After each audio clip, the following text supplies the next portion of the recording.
so we want to make sure that everybody, gets an opportunity. We're going to have a presentation, and we're going to open for questions and answers after that presentation. And so we want to make sure that everybody has the opportunity to ask those questions as they come to you. If you need an ink pen or something, if you don't raise your hand, we have some extra ones back there on the table. You can grab one and write things down.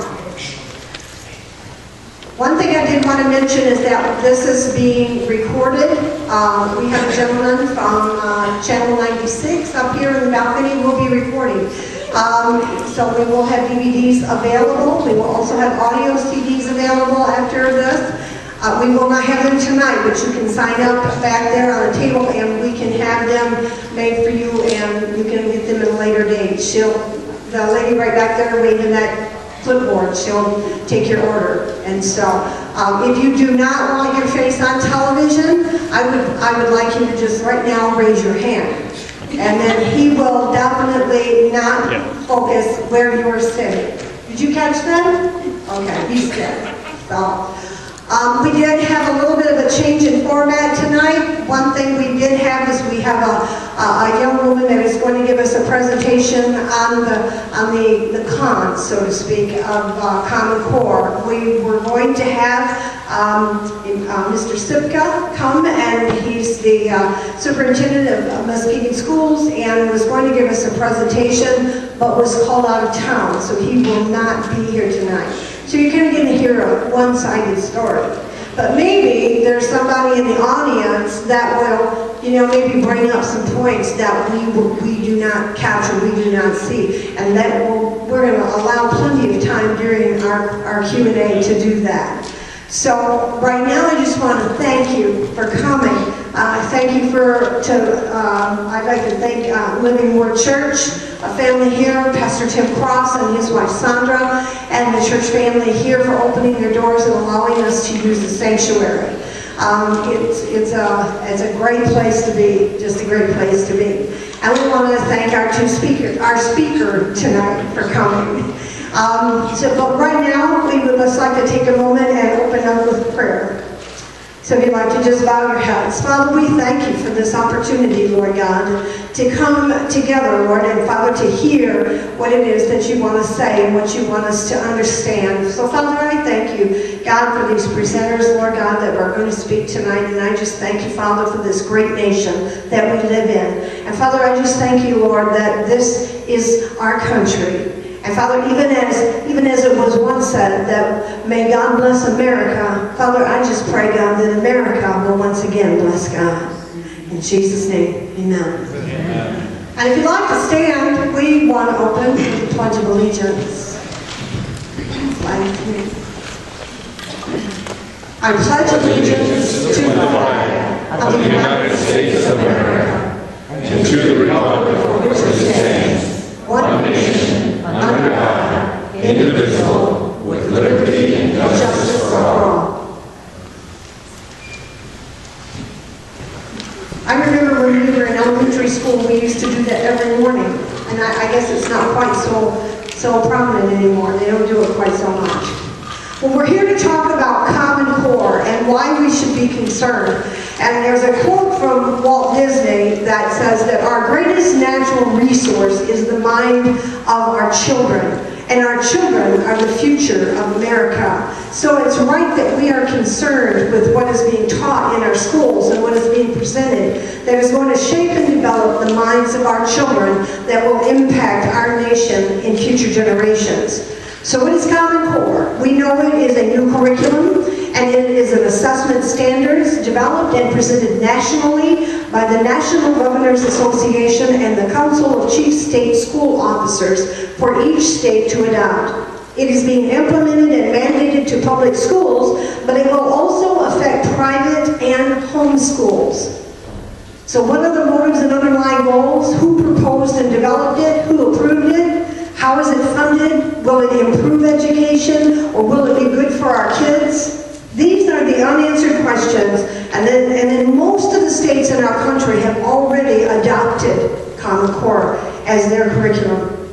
The challenge is what is it? And there are many states that are opting out more and more as they discover the depth or what is completely, engulfed into that curriculum that they're trying to cause us to have.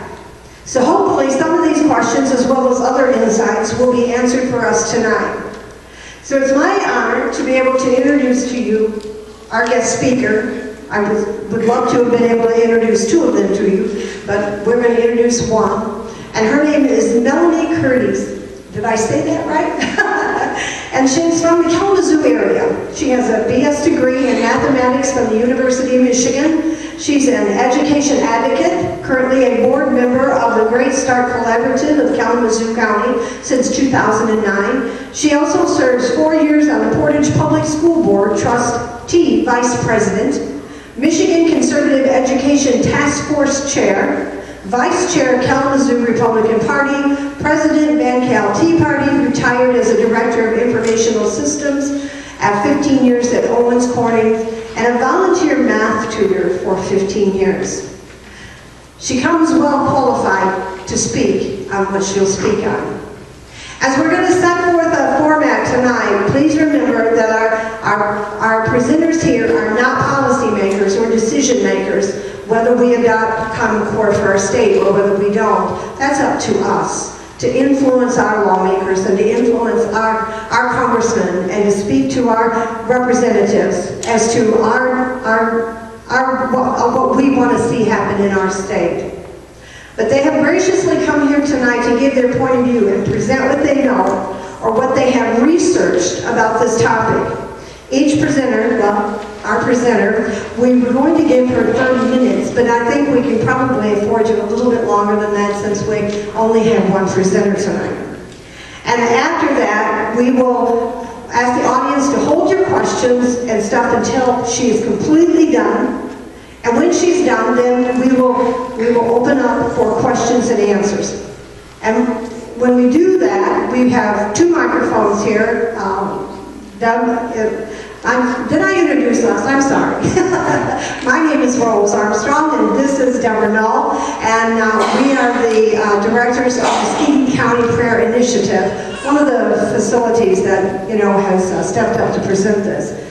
And so Deb is going to have a microphone, and I will have a microphone, and we'll go down the aisles here, and we will, so you don't have to travel to give your questions, and we will present the microphone so your question can be recorded. And so then, and it'll be one at a time and respective of our presenters' time, and so anyway, so we want to get started. So at this time, I would like to ask Melanie Curtis to take the podium.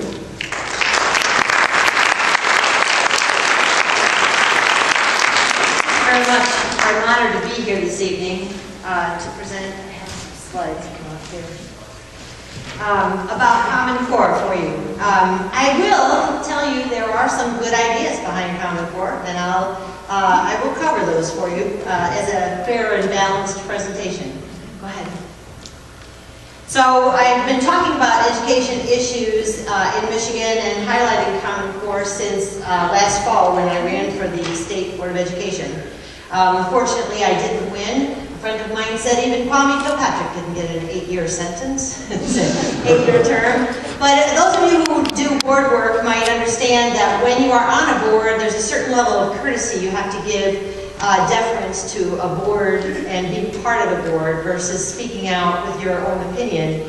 Although I, as a board member, did tell my fellow board members that I do not surrender my First Amendment rights just because I am a member of the board. But, so without being on a board now, I can speak freely. So, what is Common Core? Common Core is a set of standards and assessments from kindergarten through 12th grade for defining what children should know and be able to do for math and English language arts for use by all states and developed by educational experts. Next slide. In 2002, under George Bush, the federal government passed No Child Left Behind. This is where I like to start. It mandated that every state develop standards and assessments for their students. Some states did a better job than others, but the point is national student achievement did not improve. Next slide. The words here are a little hard to read, so I want you to really concentrate on the color scheme that I'm going to explain. The column close this way are the analysis of countries around the world, high-performing countries, and student achievement. There are several different kinds of tests given. You might have heard of TIMSS, this is PISA, but they've been used for years to help measure student achievement around the world of 8th graders to give you a fair benchmark. You can see that there's a whole bunch of countries that I've categorized as green. They are statistically high-achieving countries. There's not a substantial difference between them. Those that are in blue are statistically average, and those in red are statistically below average. So the United States is not 34th out of 35 high-performing countries. We are 34th and among the lower student achievement countries. So where is Michigan? Well, again, I color-coded. You have 3 states that are in green in the United States. Number 1 is Massachusetts. Massachusetts actually competes on these international exams as if it were its own country. And they are statistically comparative to the other high-achieving countries in the world. The blue are average, and the red, again, are statistically below average, and Michigan is 40th. And I put this chart together because I think it does show the dramatic issue in terms of student achievement in Michigan. It's not acceptable. It's not where we want it to be.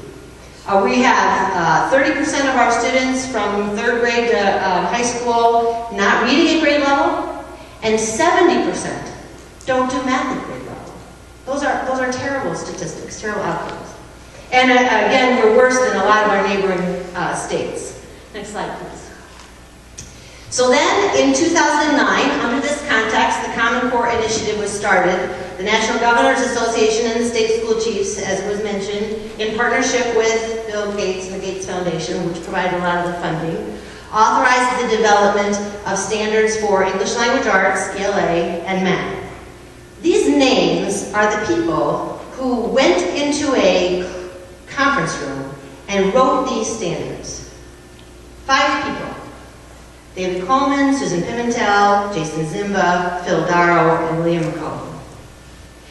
They then established a committee, a series of committees, who would provide review to the work that they had done. This committee process had no agendas, no minutes. The committees mostly provided individual input to the writers, not as a group, so you didn't have the dynamic process of a committee having an active debate. And the more credible experts who participated refused to approve. 2 of them that are well-known, James Milgram, he refused to sign off on the math standards, and Sandra Stotsky, she refused to sign off on the ELA standards. Sandra Stotsky is from Massachusetts. She was on the Department of Education in the late 90s and was one of the key members that architected the Massachusetts school system that has these incredible student achievement results. She was invited to be on the validation committee just because of her expertise and knowledge. And when she couldn't get in touch with the other members of the ELA, she started talking to James Milgram, and they shared their same concerns. They couldn't get information. They didn't get feedback so that they knew what other people were saying. They didn't know what anybody was saying was included to make changes to the standards. So when they came out, they both refused to sign off on them as saying that they were not credible standards. Next slide. So what were the objectives of Common Core? Reduce duplicate spending, develop consistent expectations, expand data about students, make it easier for states to compare outcomes, and make it easier for military transfers. Can anybody tell me what's missing? Like, improve student achievement. It wasn't on the list.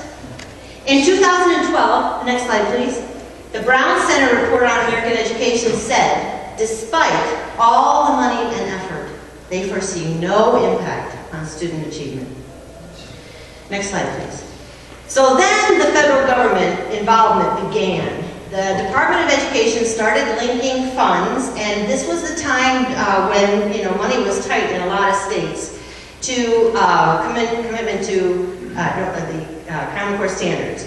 So Race to the Top money, to apply for Race to the Top money, not to get it, but to apply, states had to promise to implement Common Core and a Common Core assessment. We applied, made that commitment at that time, but didn't get any money.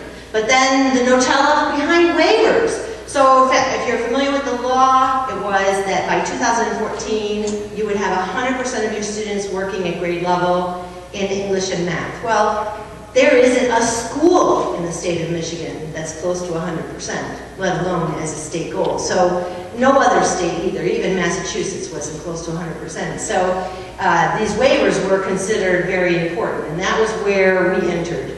The right answer is the law should be rewritten because technically it's expired, but the Obama administration is using this law as a hammer back to states on holding us to the Common Core, even without money.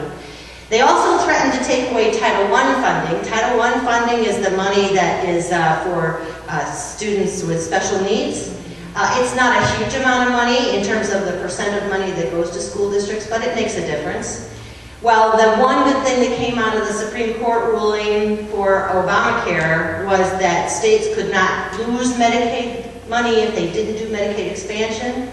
So it translates to states could not lose Title I funding for not doing Common Core, but they could certainly prevent you from getting more. So all Michigan actually got from our commitment was the waiver. Next slide, please. So in 2010, our State Board of Education approved going with Common Core for Michigan. It was 2 weeks after the final standards were published, so there wasn't a lot of time there. Before the assessment was written, the assessments are still being written. We don't know what scores will be considered proficient. There's so much about the assessments we still don't know. With very minimal public hearing. I used to have no public hearing, and then they published that they heard from 400 people, and they were all favorable. And I said, you know, when you calculate how many parents of school-age students there are and teachers alone, just out of that population, I came up with 0.07%. So anybody who does surveys of any sort wouldn't consider that a representative sample of feedback. With no notice to the legislature. And constitutionally, the State Board of Education and the Department of Ed are obliged to communicate to the legislature policy decisions they make that will have fiscal impact and no cost estimates. And we still can't get cost estimates. And when we ask the Department of Ed for cost estimates, they say, it's not our job to come up with cost estimates of implementation. The cost will be borne by the local districts. So that's you and me, taxpayers. But since then, schools have been implementing, right? This is the rule, the law of the land. So they're training teachers and buying textbooks and installing computer equipment. Next slide, please. And the goal is that all schools will be teaching using Common Core standards this year, with the new assessment for 2014, not next fall, but the next year. So you can understand why people like your superintendent, most superintendents, are upset with me when I'm going around giving these presentations now. They perceive that we are well down the road and it's inappropriate to change this. But I tell people, if you are driving from Michigan to Florida and you find yourself in Canada, I don't care. You're never going to get to Florida if you continue going the same direction. So it doesn't matter to me that we're down this road. It's a bad road, it's the wrong road, and so we need to change direction. Okay. So what's the current status? Tom McMillan is a representative, Michigan representative who has been our ally. He did a fantastic job. What happened, we put a policy bill into the House Education Committee, and we had a wonderful hearing. Sandra Stotsky came to speak. We had 5 experts from outside of the state come and speak. We had a teacher, and a parent, and a homeschooler, and it was great. The Department of Ed did a horrible, horrible job. People asked them questions, and they said, I don't know. I mean, the message was they did not perceive they had to defend the decision that they had made. So then it was, well, how do we get their attention? And Tom McMillan came up with the idea of actually putting a hold on their budget expenditure so that they couldn't spend the money to do this. We didn't hold money back. They got all their money, but they were not allowed to spend it on Common Core implementation. So that was good, and we've been conducting these debates over the summer. The House had a Common Core committee. They had 4 hearings. I can go through my whole rendition of how they weren't exactly fair and unbiased hearings, time distribution and representation. Nonetheless, in the end, they came out with a resolution that does recognize that there are a lot of problems with Common Core. And in the resolution, they articulated a lot of good things that should be fixed. The problem is, a resolution is not law. It does not have the power of statute. It's an opinion of the legislature. So I have challenged them to say, if you really believe this should be law, not just an opinion. Now it's moved over to the Senate, and Pat Colbeck, Senator Pat Colbeck, is our ally in the Senate. He's taking the lead on this, and I just spoke with him today, and we are trying to put forth a bill that would be an appropriations kind of bill, maybe with some power of law behind what the idea is. Okay, next slide. So as I said, it's got good ideas. Some of them, it reinforces the role of the legislature, protects the rights of local school boards, protects student privacy, and it talks about concerns with the assessment. Now the assessment, I'm going to talk a little bit more about that, but the most important thing we have to stop is the assessment. Because in a high-stakes environment, which is where we are, and we're getting more and more, if we tie teacher performance to student achievement, we are getting more and more into high-stakes testing. That children will not move grades without passing these tests, that schools will be evaluated on their students passing, teachers will be evaluated passing. So what do you think will happen? If the teachers know what's on the test, that's what they're going to teach.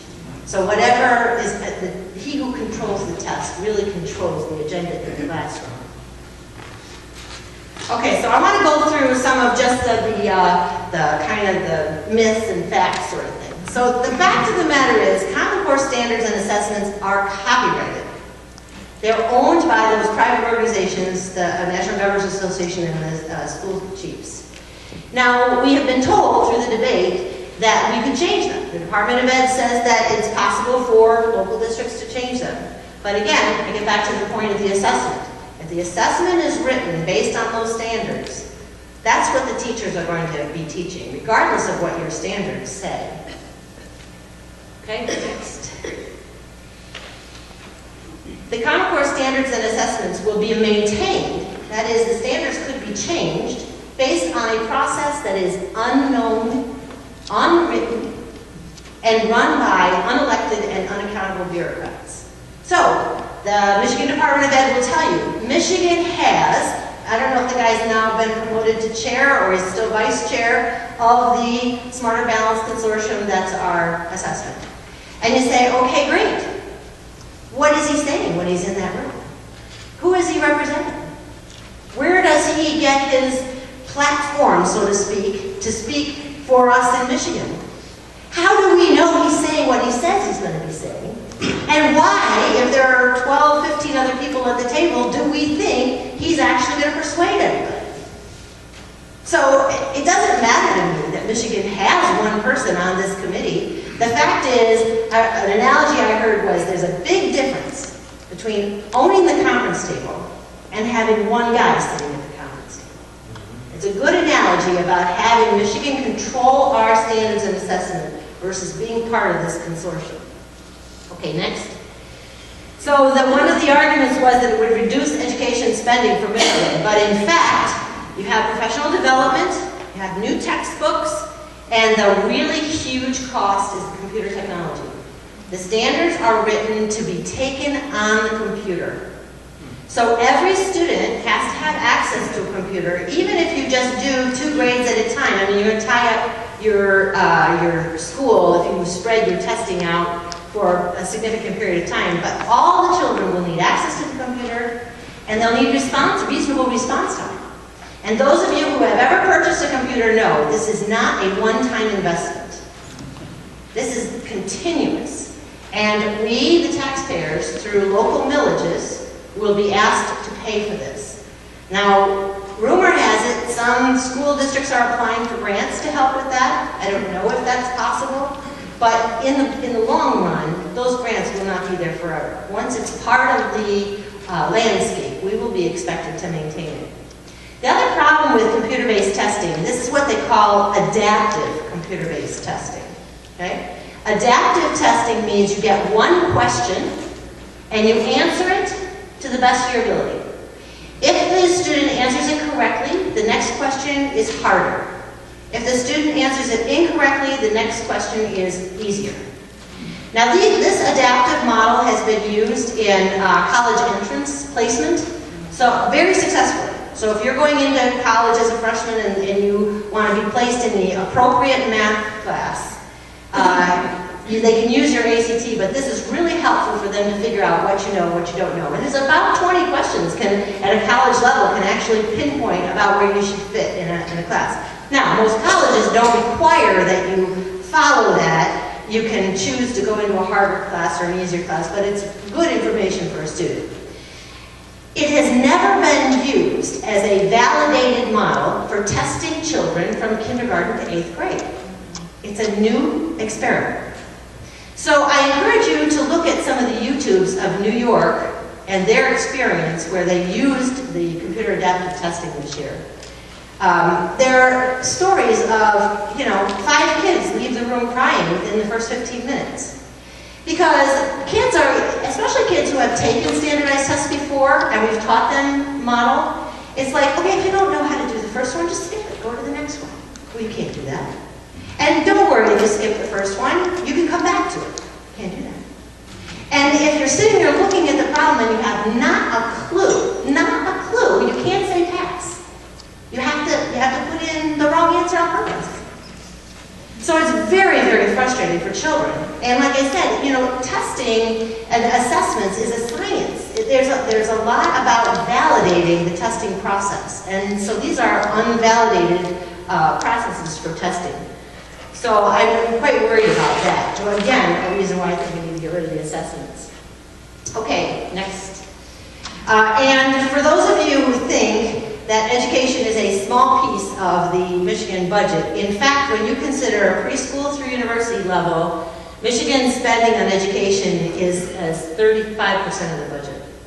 It's the largest budget item. In Michigan, we spend about 3 or 4 times more on on education than we have on roads. If our roads were in as bad a shape as our schools, we'd be furious. And for the last 20 years, the United States has spent more on education when you take into account local, state, and federal spending than we have on defense. Substantially more. Okay, next turn. Okay, so I would have guessed that your superintendent might have said, well, if we stop and change now, we'll have wasted all our money on books and professional development. It's just not true. If you spend time with teachers helping them learn how to teach their students better, that is valuable. Now, if you have taught them techniques that are inappropriate, and I can give you an example. So, 4th grade math in multiplication. In the olden days, we would teach children the standard algorithm and encourage them to be able to do it quickly and get the right answer. And when they took the assessment would say, solve this multiplication problem and bubble in the right answer. And people say, well, they could guess. Well, you had 10 multiplication problems, you could probably guess on a statistical basis half of them right. Guess. If your passing score is 80%, you have the kids know how to multiply if they can do it to that degree. In the new process, the assessment says, solve this math problem, this multiplication problem, 3 different ways, and then write a paragraph explaining, comparing and contrasting these ways, and oh, by the way, what's the right answer? And in fact, the right answer is worth fewer points than anything else that I put forward. So that in fact, a student who can use one algorithm and consistently get the right answer will be considered not proficient in multiplication. Okay, so this is how profoundly silly these Common Core standards are. And okay, so if you're a teacher and you went to professional development and they taught you 4 ways to multiply, all right? Now you have a toolbox as a teacher. And if you teach your kids the standard algorithm and you've got a handful of kids who don't get it, well, I've got another process I can try to see if this one works for you. See if this one works for you, right? So it wasn't wasted to teach the teachers different ways to multiply. That's a useful skill for them. What is wasted is to demand that that teacher establish proficiency with 4th graders on 3 different methods. And most kids, I have been a math tutor, most kids will just be confused in the end. You know, math algorithms are not trivial. Math algorithms are invented by brilliant mathematicians. Okay, I was a math major in college. I never invented an algorithm. Not that I'm a brilliant mathematician, but I'm telling you, the years of expertise it takes to develop these algorithms, it's very important and profound. 4th graders do not understand that. They barely know how to multiply, let alone understand why different algorithms work. So again, this was really an ineffective way to teach students. Okay, I wanted to give you a couple other examples. All right, so the English Language Arts standards, if you want to go look at them, all these standards are online, but you have to, there are multiple parts. So for example, in English Language Arts, there's writing. And in writing, it's got 4 or 5 different kinds of writing. Expository writing, persuasive writing. So, you know, and so the standard looks pretty reasonable. But then you go to the appendix, and it says, we have decided that persuasive writing is the most important. Now, I don't know how you get to that conclusion, but given that, we have decided that persuasive writing needs to be pushed down to start in 1st grade. So they begin by teaching kids that if you use emotional words, you can get a reaction from people and are better able to persuade them. Now, any of you who have even been around little kids know that they are born with the ability to use emotion to get what they want. And it is our job to teach them to use their thinking skills, to use logic, to use information. So what they've done is they've actually put this persuasive writing in 1st grade. Let me give you the example. Back in the day, it was, my mom blanked me to clean up my room. In our day, it was tell or tells. Teaching grammar, my mom tells me to clean up my room.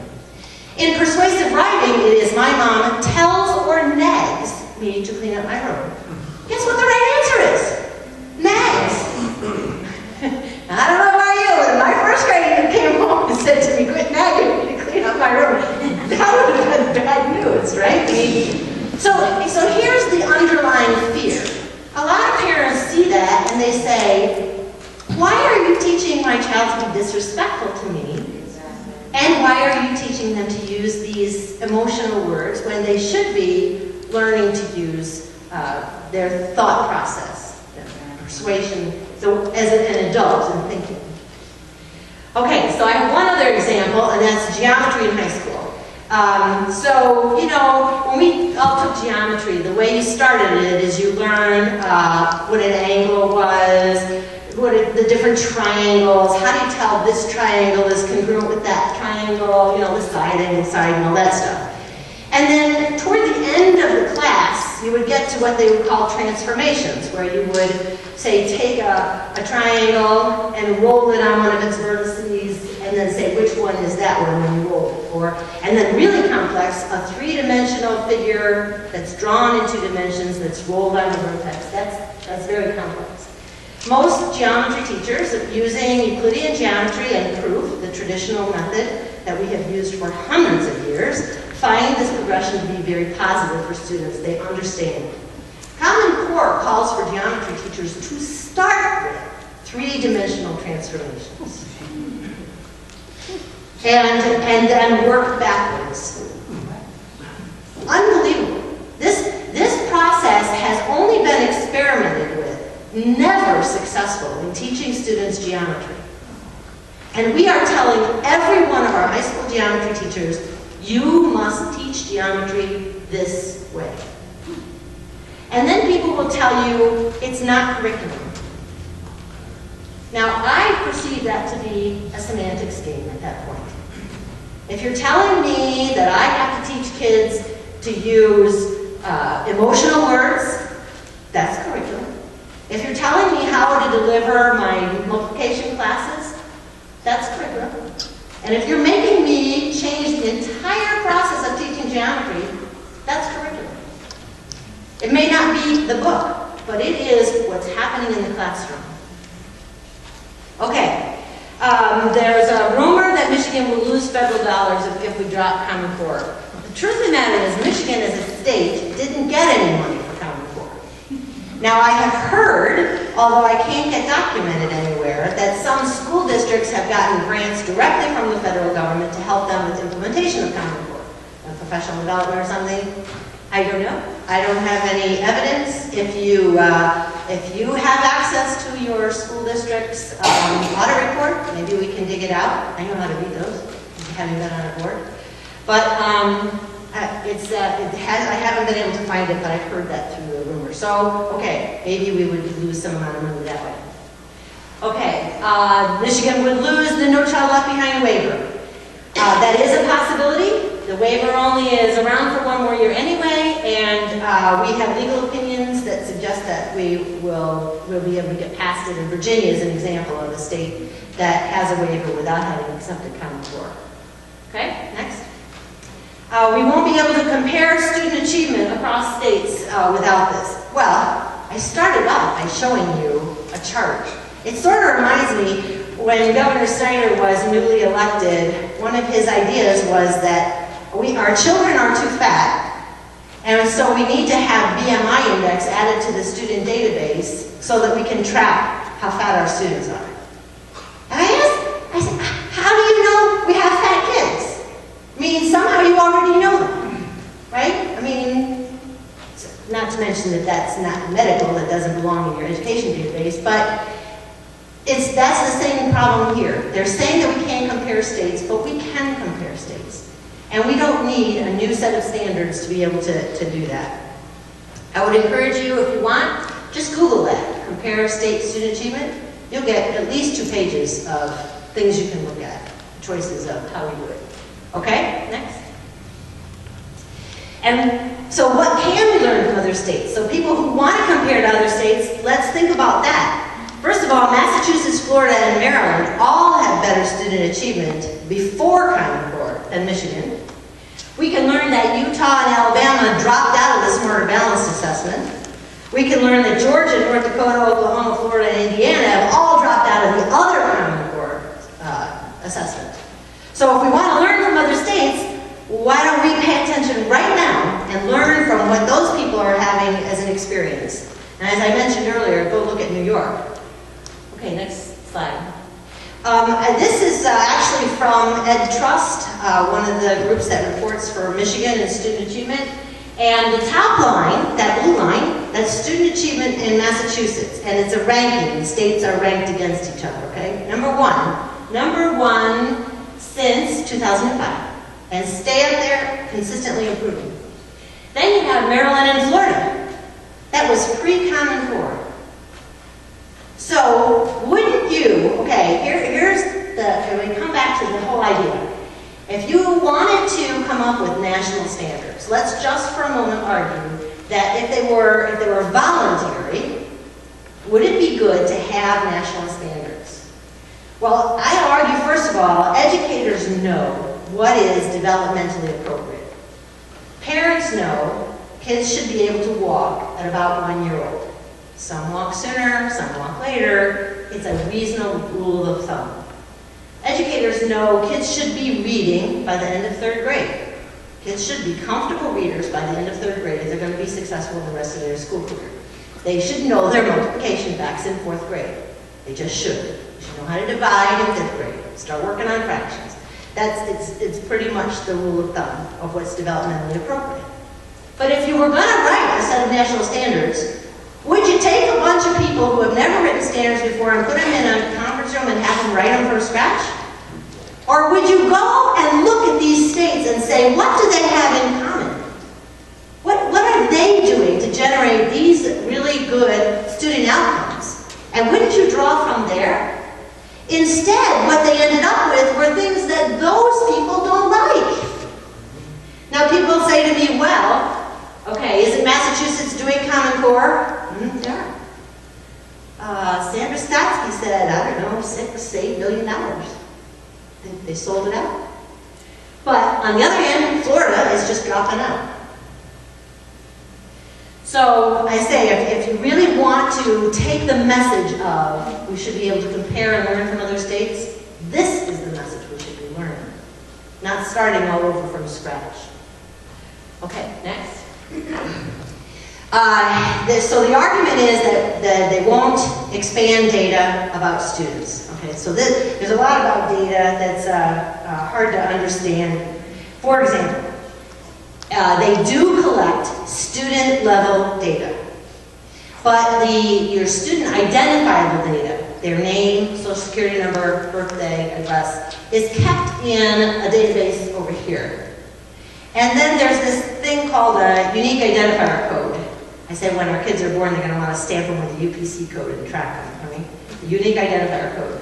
And that is what's in the database with your students' teachers, grades, referrals for behavior, hearing, eye test, all of those things that are student-level data. Theoretically, they don't meet. Now, anybody who knows about hacking or, how it's very easy to put those together if you had access to them, right? But even if you didn't, you wouldn't have to know much about a person to figure out who that person is.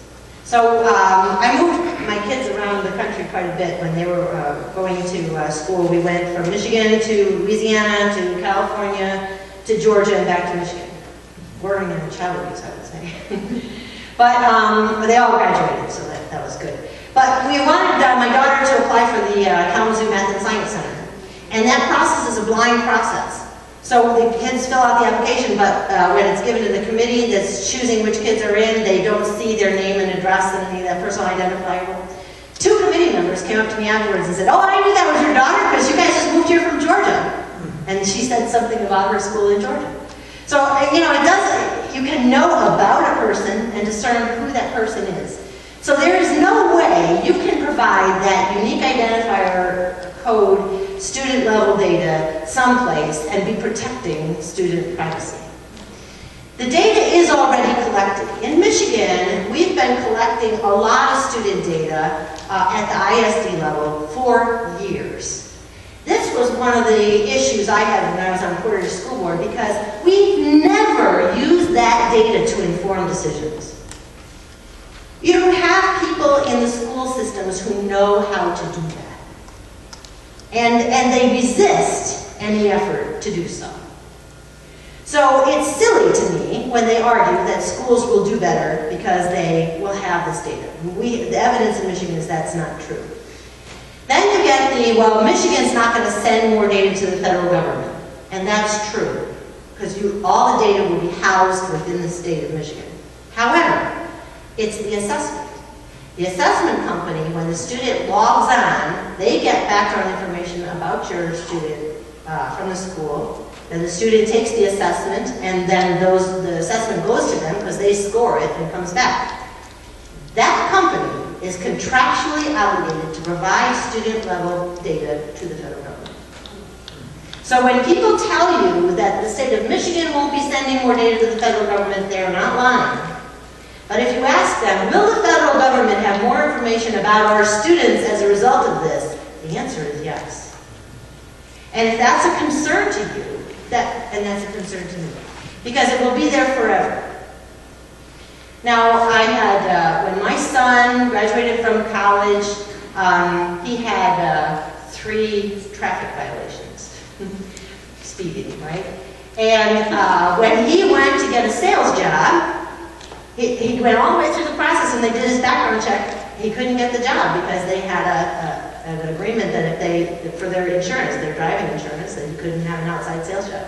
Now, they gave him a customer service job, which ended up being good, and then he ended up in sales. But nonetheless, that's the point.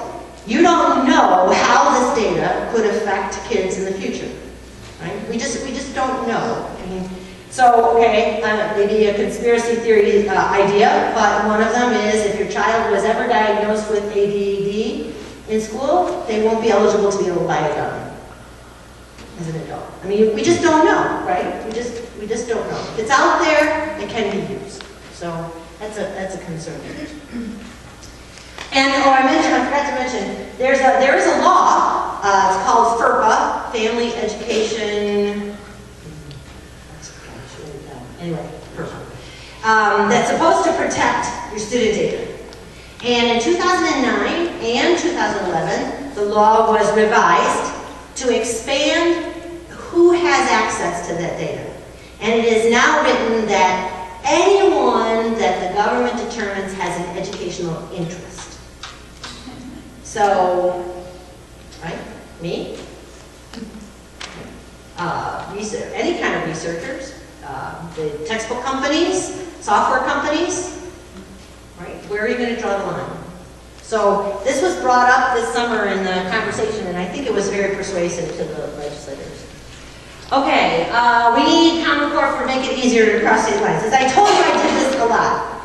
If I had moved my kids, and the teacher or the principal said to me, oh, third week, third grade, plug and play, they're learning the same thing as they were learning there, I'd have been furious. Because everybody knows your kids learn at a different pace. So, right, they might be faster in something, slower in something else. I expected the school to figure out what my kids knew and what they didn't know and make accommodations. And all parents should expect that. And so, to me, the whole idea of this plug and play is ridiculous. It's more institutionalizing and standardizing our children. And education can be standardized to a certain degree, but the business of education is very unique and personal. Okay, next. So I go on and on about not this, not that. And so the question is, what does improve student achievement? And when I was on the Michigan CPAC task force, education task force last year, I really did a lot of reading, trying to figure out if you really were to invest in something to make a difference for student achievement, what would you do? 2 things: engaged parents and excellent teachers. Those are the 2 things that will make, they overcome socioeconomic differences, language barriers. It is the highest correlation to student achievement. And you know, the nice thing about choice, for example, is it forces more parent engagement. That if you, even the studies that show that if you have 2 kids sitting next to each other in the same class with the same teacher, the student who is there because their parent picked for them to be there will have higher achievement than the other student. Because it's about the parent demonstrating a concern for education. Now, what really upset me in the hearings this year, Mike Cohen from Achieve was asked a question by one of the legislators. He says, my kids are in elementary school. They bring home math homework I don't recognize and I can't help them with. And Mike Cohen's first answer was, it's not unusual for kids to need tutors. And the legislator said, I said elementary school.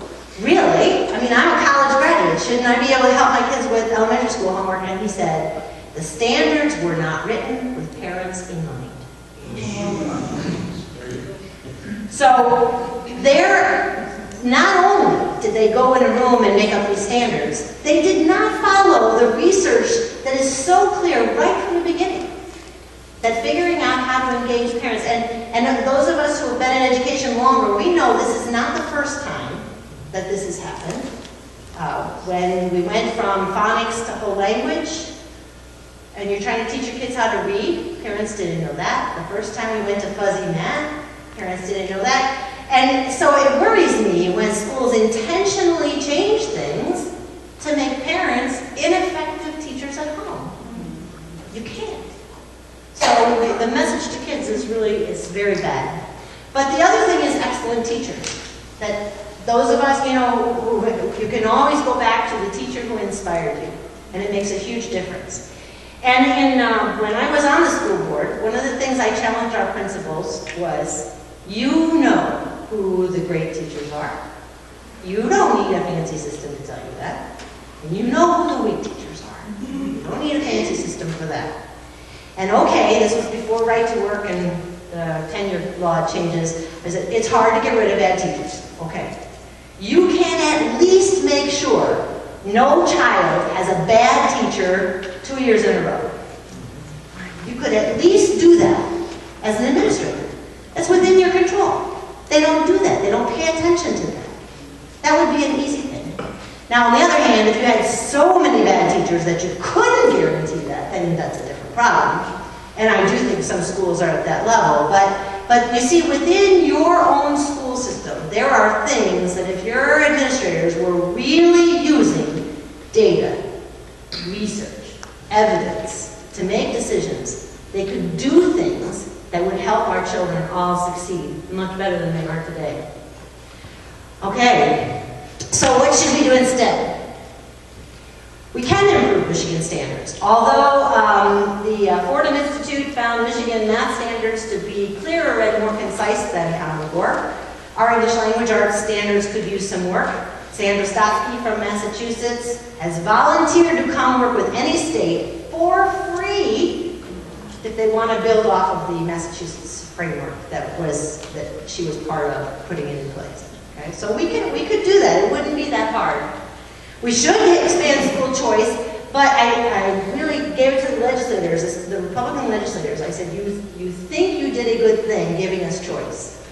But if in fact you had 10 auto dealers in your community and they only all sold black Fords, you do not have choice.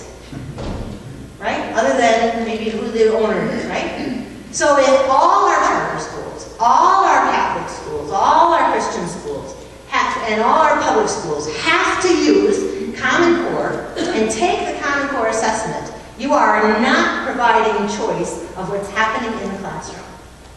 You are not giving parents anywhere to go if they don't like this. You are not giving parents anywhere to go if they discover this is not working for their child, other than homeschooling. In Michigan, we have great laws that protect homeschoolers now. But there is a move afoot, and some states do it, requiring homeschoolers to take the assessments annually. And even in Michigan, if you want your diploma certified, you have to take the 11th grade state exam. And this is a worry, because as I said, geometry is a high school subject. And if geometry is taught using a vocabulary and methodology that's completely different than the standard Euclidean, and the kids are going to fail that and who knows what else, right? Because the algebra is not properly aligned either. So it's really, you've eliminated your opportunity for choice, but we need choice. There is a teacher evaluation process under conversation. I worry somewhat that it's too specific, too detailed, and really, like I said, administrators know, and they need to be responsible about making sure that our teachers are given the support they need to be effective, or counseled that perhaps this isn't the right field for them.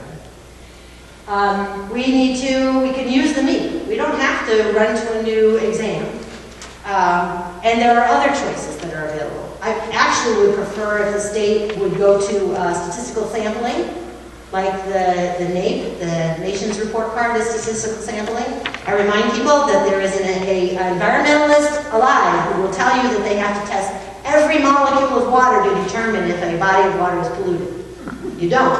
If you're trying to measure the quality of a system, statistical sampling is sufficient. The only people who need to know, does this child know what they need to know, is the parent and the teacher. Nobody else. every single child doesn't need to come under this testing. And the last point is that I think we need to expand the teaching profession.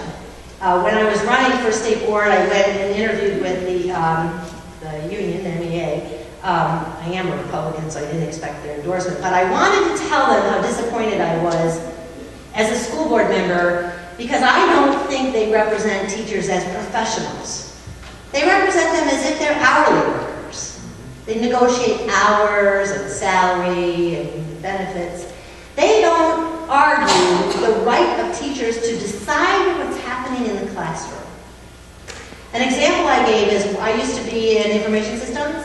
When we would go to a company that was an hourly shop, like a store or something, the management would say, I want the computer system to do this, and now you teach everybody what it is.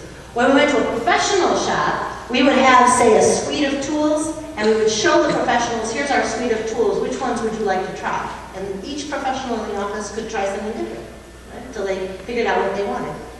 I don't know about your school, but when our school bought technology, they put it in every classroom, and they reprimanded teachers who didn't use them. That is not the way you treat a professional. It's the same idea, that if a teacher believes that they have effective teaching in the classroom, and they have evidence to show that their students are learning, why should they have to use new technology? Unless their class is computer science, right? I mean, really, they should be allowed to choose. That's the idea of a professional. A doctor chooses, an attorney chooses, teachers should choose. But then vice versa, teachers need to hold themselves as professionals. And so that would be different. And there are models for this. You know, the pilots union is a professional union. So there are models, but I didn't know, but I guess the MEA was modeled after the UAW, so it was correct. Okay, so finally, the last point is Michigan has to retain sovereign control of education. We can make our own mistakes, but if we make our own mistakes, we can change them. We don't have to go to Washington and try to beat our heads against the wall. It's hard enough to do it in Lansing. Okay. Thank you. Thank you.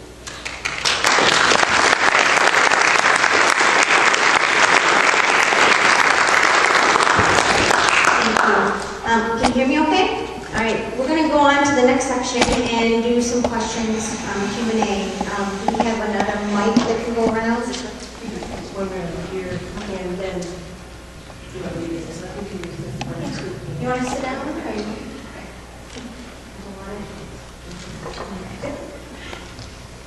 All right, is there any questions? Just go ahead and raise your hand.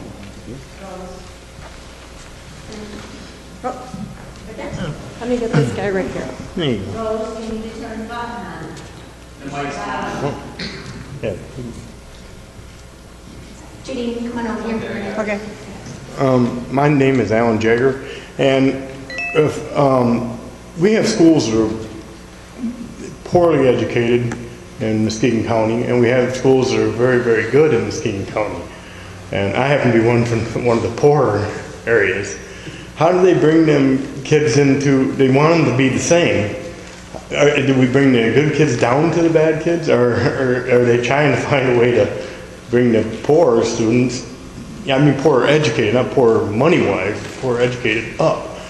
So how are they going to fix that? So you could leave one of our poorer areas educated and go to North Muskegon, which is one of our best educated areas.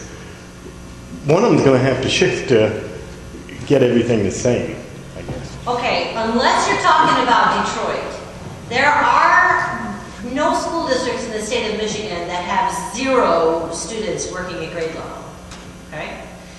And even the very best school districts don't have more than 80% of the kids working at grade level. So my point to people is, every school district has children who are learning and achieving at the level they should. And every school district has children who are not achieving at the level they should. So the problem isn't the school itself, it's the support within the school between the parents and the teachers. And there's the commitment that all children can learn. And this is not a trivial commitment. People say, oh sure, I believe all kids can learn. But in fact, in practice, there's an awful lot of undercurrent about whether or not children perceive that the adults believe they can learn. And some of the metrics that we put into place, I worry about, like socioeconomics. And even the Mackinac Center is giving credibility to it's unreasonable to expect high outcomes for schools with a lot of kids from low socioeconomic homes, and that's just not true. There's no reason we can't teach children who come from poor families how to read. But one of the barriers is, do the parents believe that the kids can and should be able to read? And do the teachers believe? And do the teachers have the skill that they need? Now the point you made about the high and the low is really important. In the country, the federal government has instituted through No Child Left Behind this new metric called the gap analysis. Heard it? Schools are measured on the distance between their high-achieving and low-achieving students. So if a school district has a lot of really high-achieving kids, but they have their average number of low-achieving kids, the school district will be dinged negatively. They will have a negative assessment on that. And when I asked the question, I said the same thing. So you can close that gap 3 ways. You could bring the bottom kids up. You could bring everybody to the middle. You could bring the top kids down. There is no balancing metric that ensures that we're bringing everybody up, because that would be the optimum way. And I do fear that resources that are currently allocated to gifted and talented or high-achieving children will suffer as we push harder to close this achievement gap. So there are quite a number of issues that you brought there, but my point is, it exists everywhere, okay? So, even in Portage, we are considered, one of the, top 20, 30 schools in the state of Michigan.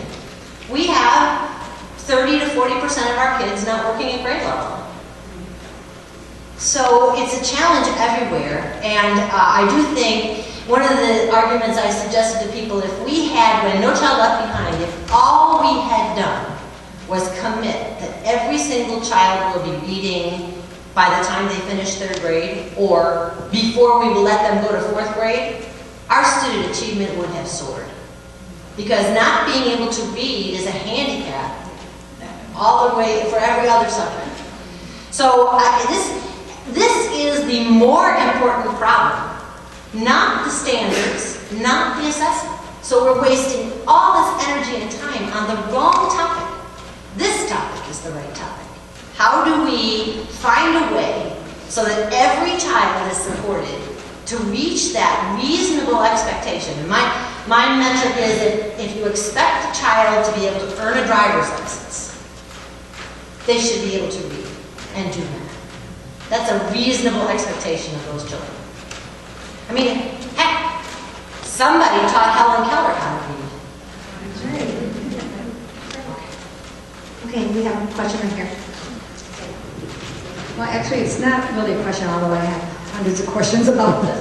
But I wanted to encourage everybody, because we can do something. Sometimes you feel like you can't, it's too far gone. What can we do? But I called our legislation about it, and it has gone from the Senate to our House, I'm understanding. Other way around? Okay. It's in the Senate now. It's in the Senate now. So you can call your representative and tell them how this timeout is a godsend. Please don't push this through. We want to find out more information about it. We want you to know more, before you vote yes on this, because this is our future and our kids.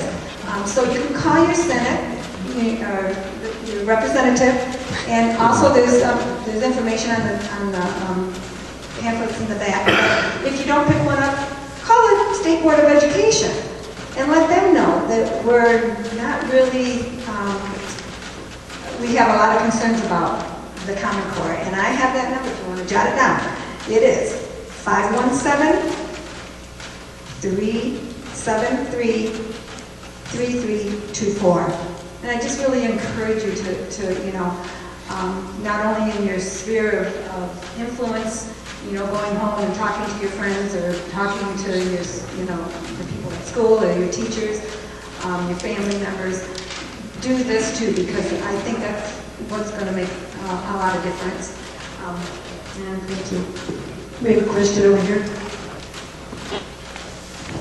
I'd like to get to my question in a moment, but I'd like to just to tag on to what she had just said.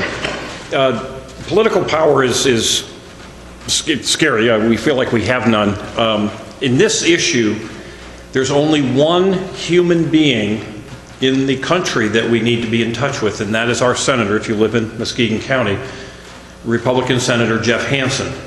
As you've discussed, it is already passed, Common Core has already passed the House of Representatives. It is now in the Senate.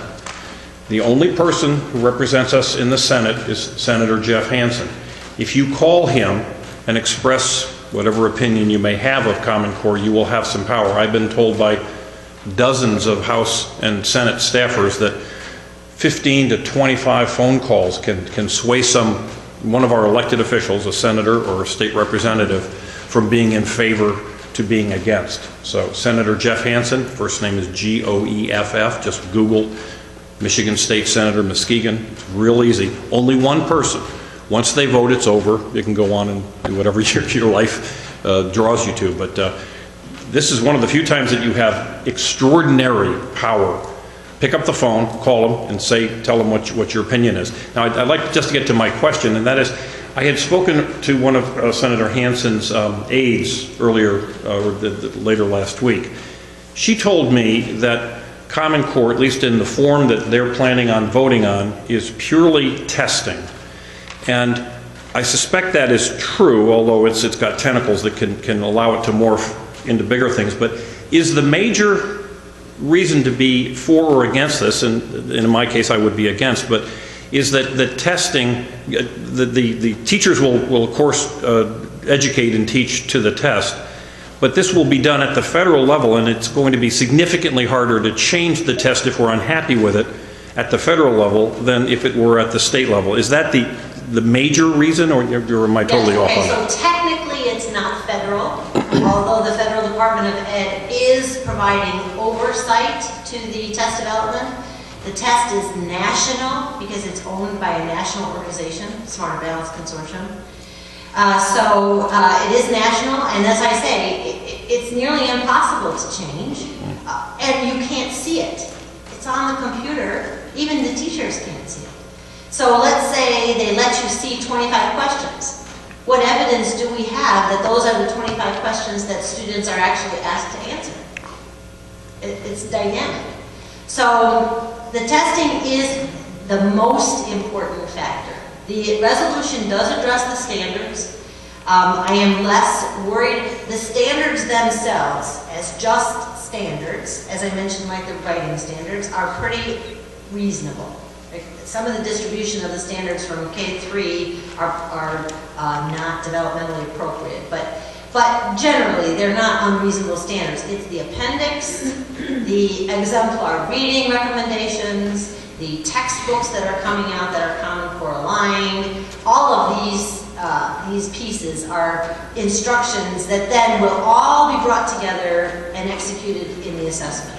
So yes, I would consider, if you had to prioritize what is the most important point of this decision, that is the assessment should be written by and for Michigan, and it should be visible and approved by Michigan parents and teachers. Melanie, could you repeat the Massachusetts person that they could request one? Yes, Sandra Stotsky, S-T-O-T-S-K-Y. I have her cell phone number. We have email contact. She has been to Michigan a couple times. I have asked if you get any school people who you perceive are actually interested in a conversation. She's great. She's a sweet, sweet lady. She's not offensive at all, but she knows what she's talking about. So then we would rather adopt